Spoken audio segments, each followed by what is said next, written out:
All right, so the event has been chosen. Everything is squared away, and we're ready to dive in. So now we go to the next question. What gear do I need? What's my loadout, as they call it? That's going to be broken down into multiple parts in of itself. Where we need to start is what I call the requirements. Now, this is both in safety and specific based to the field and or company. What I mean by that is sometimes these events will be held at airsoft/paintball fields. They will have their own requirements to be able to play. And then on top of that, whatever company you're playing this through will have their own. First and foremost, eye protection. It has to be all the way around. There can't be gaps on the sides. So just basic sunglasses, reading glasses, they're not going to work. Next is what they call a dead rag. This is typically a red in color. Some people have used handkerchiefs. Some have used dedicated ones you can buy through even e-bike.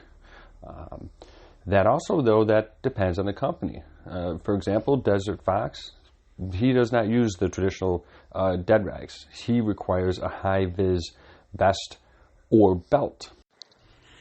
Also, one thing to make note, with not only Desert Fox, Milsim West, and some other companies as well, require a bandage of sort when you get hit.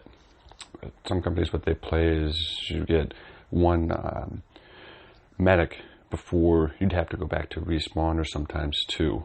The Milsim West tourniquet is one that I have seen very commonly accepted.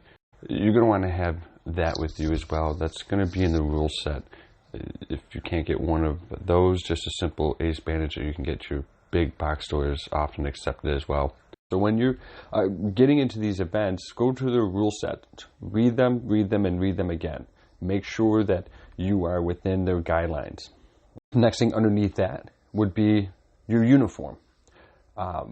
There's going to be different what they call fractions. Sometimes it's only 2, sometimes it's 4, and sometimes it could be rogue.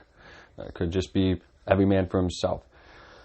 So when you're signing up for these, make sure you're reading what is required and what is allowed. Typically, across most companies, what I've seen is your basic green versus tan. So you got woodland versus multicam, and anything in between. I will say this as a suggestion. When you're looking at your different companies, try to research a bunch of them and see what uniforms pretty much everybody allows. Those 2 examples I gave you, the woodland and multicam, I've seen pretty much listed everywhere. So try to steer away from really fancy looking camo, as you might be limited to what you can use. One company it might be allowed, but if you try to go to a different one and it's not allowed, now you've got to get another uniform. Next is a name tag. Every single one I've played at, I've always seen that. Now this could be something as simple as take duct tape and a permanent marker, to going on Amazon or eBay and finding companies that make custom name tags. Move on to the weapon. The term AEG is usually a very common one. That's your electronic rifle, but there's also your HPAs and everything like that. Quite honestly, you could just buy a very cheap pistol and run around with that. Granted, you're not going to be very effective and probably not have nearly as much fun, but make sure that the weapon that you have is within what's called your feet per second guidelines. And this is, again, in the rule set that you will read with the events. They tell you for chrono what feet per second max is allowed and what weight BB they use. One thing you will notice when you are reading over the chrono requirements is different classes. What I mean by that is sometimes you will see rifleman, submachine gun, you might see your designated marksman rifle, or your light machine gunner, sniper even. And each of those are in of themselves their own requirements for being within the accepted levels for feet per second and joules. Some companies go with both of those, some one or the other, but That's something you want to pay attention to when you're signing up for these events. Some of them require, at the time of register, to pick that class you're going to be. Some of them, it's when you get to the field. Very common one I see, for example, for riflemen is 400 feet per second with a .2 gram BB. So you want to make sure that you're within those before you go to these events. Now, if you've got a stock gun that you just bought, I can be almost sure that it's not even going to be near the maximum, so you should be okay. However, if you can get your hands on one, whether it's through a friend, through your different fields, they almost always check them. You could get it checked that way too. Moving on with their requires, some events require you to have some type of radio communication if you have an emergency. This could be something as simple as you can get your family talks that you buy at your local box stores or even off of Amazon. It's a good place to start with those. They're relatively inexpensive.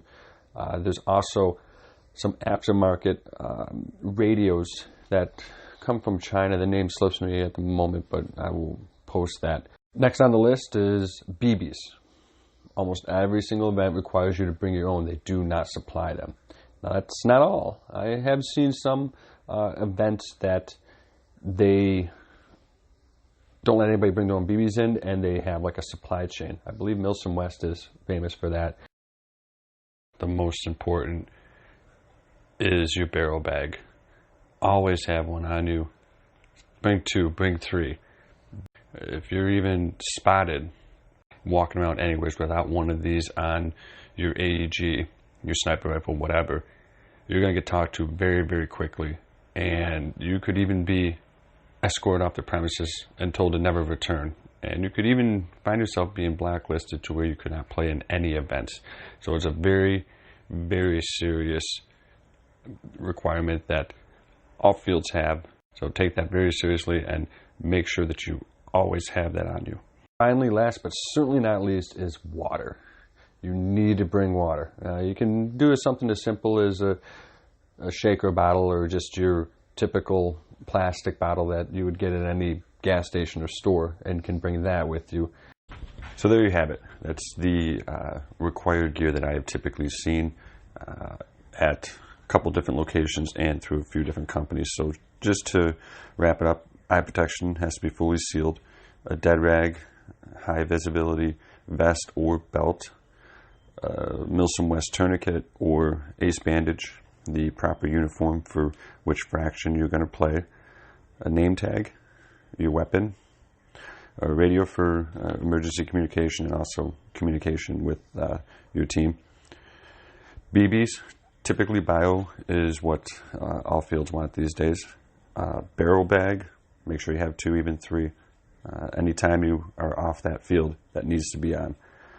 Water, and it's not really a physical thing, but make sure you call your hits. If you get hit by a BB, call that. And it is possible that there are other things that they might require that I did not go over. So again, read those rule sets. Make sure you comb through them. If you still have questions, reach out to the said company or field and ask them as well. It's better to double check things than to kind of get caught unguarded when you arrive. So that's the end of that segment.